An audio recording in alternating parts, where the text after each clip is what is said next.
فاسألوا أهل الذكر إن كنتم لا تعلمون. الحمد لله رب العالمين، والصلاة والسلام على أشرف الأنبياء والمرسلين وعلى آله وصحبه أجمعين، أما بعد. فمعاشر الإخوة والأخوات، السلام عليكم ورحمة الله وبركاته. في هذه الحلقة ذكرى وعبرة بمقدم شهر رمضان. في هذه الأيام ونحن مع هذا الشهر العظيم نتذكر كيف كنا في العام الماضي يبشر بعضنا بعضا بشهر الخيرات ويهنئ بعضنا بعضا بشهر الخيرات، وها نحن في هذه الأيام يبشر بعضنا بعضا بشهر الخيرات. أتدرون أيها الإخوة ما معنى هذا؟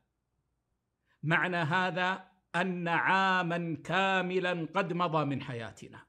سبحان الله، كل واحد منا يقول لأخيه كأنها لحظات ما بين العام الماضي وهذا العام، وهذه حقيقة عمرنا، أنه يمضي سريعا، والعبرة بما نجعله فيه من الخيرات والأعمال الصالحات.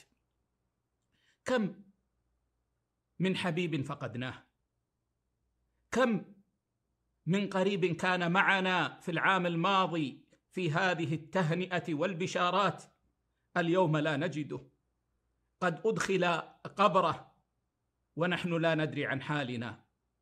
فينبغي علينا أن نتذكر وأن نعتبر وأن نغتنم الوقت، فإن الواحد منا قادر اليوم على أن يجتهد في الصالحات، والله أعلم متى يكون غدا.